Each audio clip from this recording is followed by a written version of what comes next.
Herkes ama herkes meze yapabilir. Ama siz yaptığınız zaman herkes parmaklarını yemeli. Bir buzdolabı poşetine ya da herhangi bir torbaya koyuyorsunuz. Şöyle ağzını kapatıyorsunuz, havasını almıyorsunuz ve köşede bekletiyorsunuz.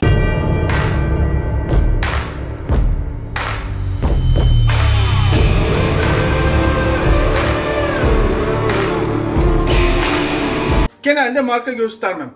Ama nasıl tadın hardalını gösteriyorsam mezeler için, bu bir şartta süzme yoğurtta meze için 10 numara bir yoğurt. Bunu A101'de satıyorlar. Fiyatı ucuz olduğu için almıyorum bunu. Mezelere çok iyi yakıştığı için alıyorum. Kıvam olarak, lezzet olarak.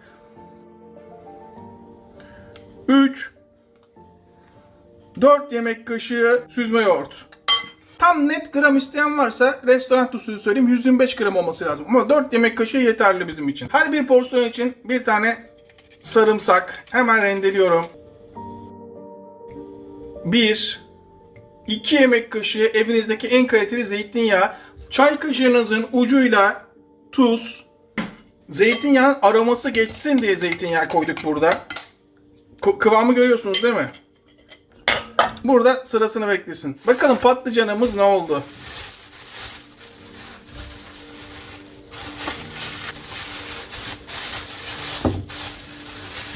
Hala sıcak yalnız, dikkat edin. Buharından artık çok kolay soyuluyor. Farkında mısınız?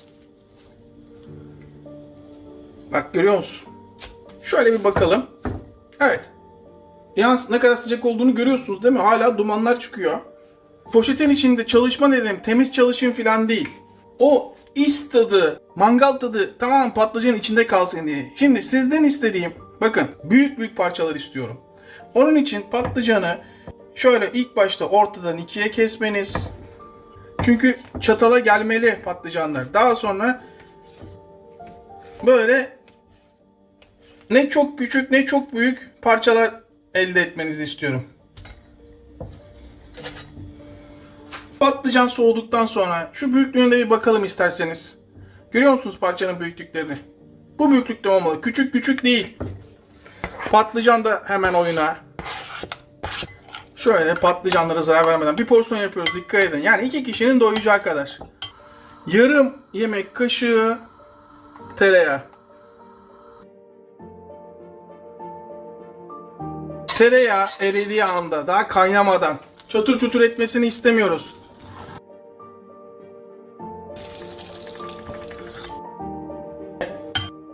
Şu an bile bu müthiş bir şey oldu.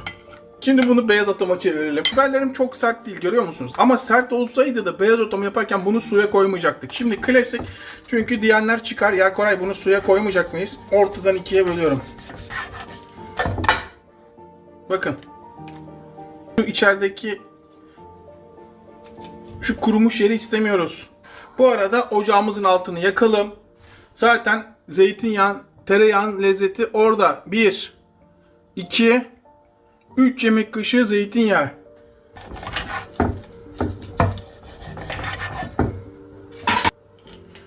Ocağımın altı kısık. İsteyen şan fıstığı da kullanabilir. Ama ben ceviz, şöyle 3-4 tane gibi düşünebilirsiniz. Altı en kısıkta 2 dakika boyunca kısık ateşte biberle cevizi kavurun. 1 dakikada kendi pişmesine bırakıyorum. Sadece 1 dakika. O sırada biz tabağımızı ayarlayalım. İsterseniz karıştırabilirsiniz de.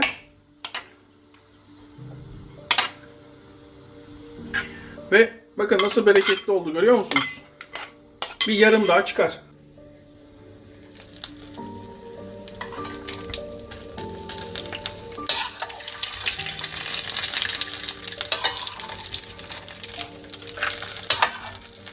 Bu işin makbulü bunu böyle sıcak sıcak servis yapmak. Açın ağzınızı. Her zamanki gibi ilk lokma sizin. Bu ne ya? Bu ne ya? Yıkadığımız mantarları havluyla kuruttuktan sonra hemen tavada kızartıyorum. Burada yıkanmamış mantarlarım var. Bak şimdi şurada burası 200 gram olması lazım. Yine bir 200 gram ayıralım. Şöyle büyükleri olursa çok daha lezzetli olur. Şimdiden bu bile yıkanmadan sulu, görüyor musunuz? Kaba biraz su. Peki Koray, bunu nasıl temizleyeceğiz? Şimdi ilk başta sadece yaprağını kullanırsanız bu tarifte çok daha iyi random alırsınız. Yani şuraları kullanmayalım. Bunlardan isterseniz çorba yapabilirsiniz. Şimdi bak, bunu şöyle sileceksiniz. Ya Koray, temizlenir mi böyle? Temizleyin, merak etmeyin. Suyunu havlu yardımıyla alacağız. Kurutabildiğiniz kadar kurutmaya çalışın. Bu arada bir bakalım. Evet, çevirebiliriz.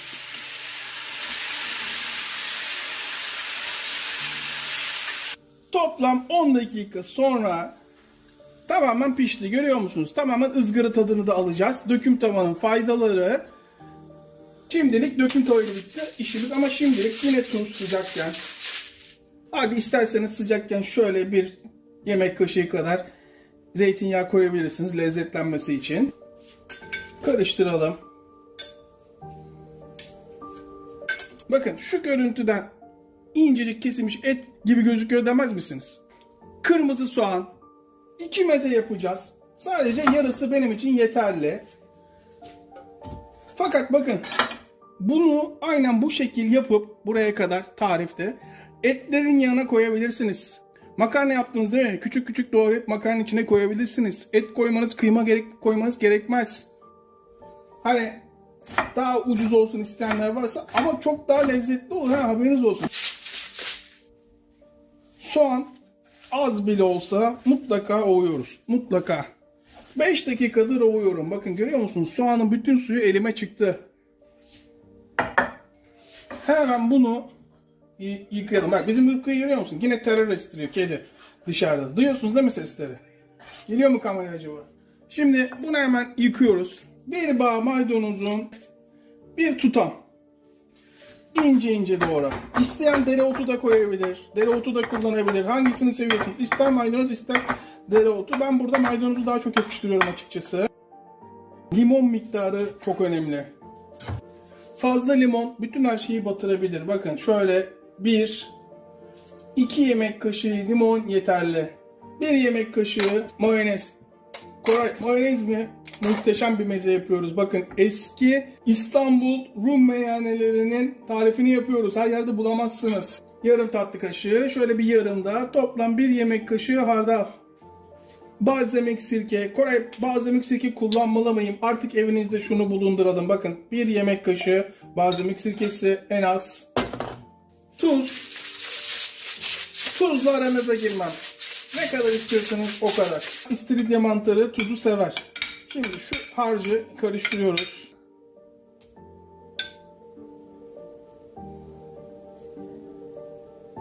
Küp küp keserseniz çok daha uygun olur. Ama isteyen şerit halinde de kesebilir. Ama küp küp daha yakışacak, göreceksiniz. Küp küp kesiliyor normal orijinalinde. Yedikule, Samatya, Kurtuluş. Buralardaki abilerimiz iyi bilir. Bu tariflerle ev yemekleri yapan yer arkadaşlarımız, bilhassa bayanlar, mezeci açanlar çok oldu. Ama geçen gün bir Amerika'da mezeci açmış. Çok da güzel gidiyor işler diyor. Helal olsun. Yeter ki birileri mutlu olsun. Birileri bu hayatta ufak da olsa bir dokunabilelim.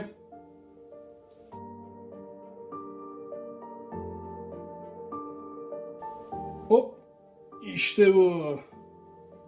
Zeytinyağı. Restoranta olanlar bunu denesin, bunu satsın müşterilerine. Bir kere tattırmanız yeterli. Ne yapacaksınız? Ufak bir tüyo. İlk başta kar etmeyi düşünmeden yemeğin yanına ufak ufak ikram edeceksiniz. Zaten sonra herkes sizden ister zaten. Bir tatlı kaşığı domates salçası, yarım tatlı kaşığı biber salçası. Ne kadar domates salçası kullanırsanız onun yarısı kadar biber salçası kullanmalısınız.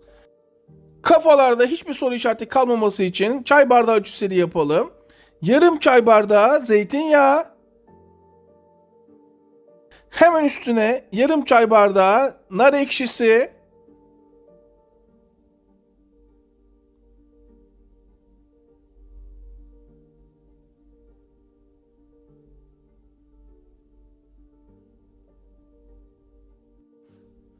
1, hatta 1,5 çay kaşığı sumak, limon, ne kadar limon isterseniz sıkabilirsiniz ama 2-3 yemek kaşığı olsun. Tuz, tuzlarınıza girmem istediğiniz kadar. Isot 1 çay kaşığı. Karıştır. Buradaki önemli nokta mutlaka salça tamamen yağ ile birleşmeli. En ufak bir pütür kalmamalı. Orta boy bir kırmızı soğan. İnce ince kesiyoruz. Ne kadar ince keserseniz o kadar lezzetli olur. Bakın. Ne kadar ince o kadar lezzetli. Dikkat. En sinir olduğunuz lavuğu düşünün. Onu sıkıyormuş gibi soğanları bütün gücünüzle sıkın. 2 el kullanıyorum. O kadar hırslıyım. Bakın en az 4-5 dakikada soğanların suyunu, acısını çıkardım. Burada bir karar vermelisiniz. Ya tuzlayacaksınız ve yıkacaksınız ya da benim yaptığım gibi tuzlamadan içine katacaksınız. Maydanoz. Bir bağ maydanozun 1/4 kadar düşünebilirsiniz. Maydanozu ince ince kesiyoruz. Ne kadar ince keserseniz o kadar lezzetli olur.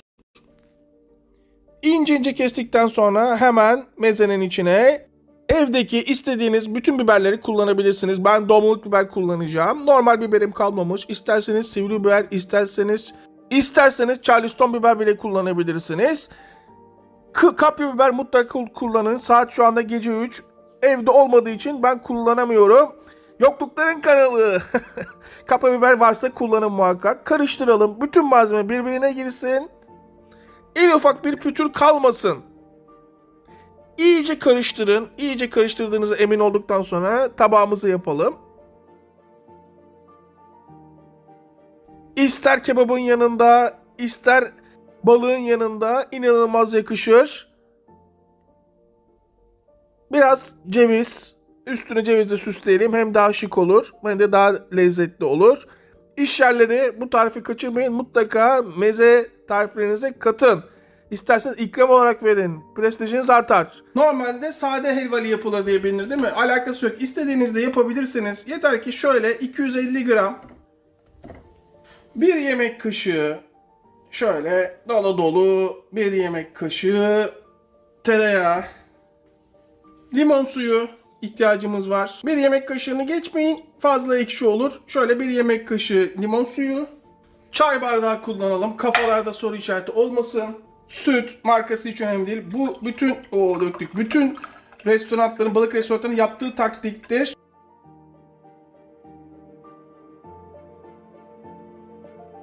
Şöyle kaşık yardımıyla şöyle bir sadece yardımcı oluyoruz bakın. Sadece yardımcı olmak için dağıtıyoruz o kadar. Şöyle bir kaşıkla yardımcı oldum, görüyor musunuz?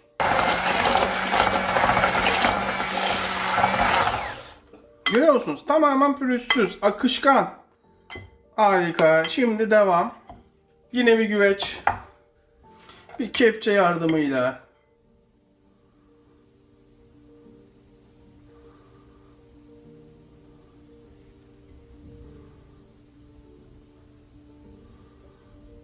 Şimdi buradaki püf noktası, ağzına kadar doldurmayacaksınız, tamam mı?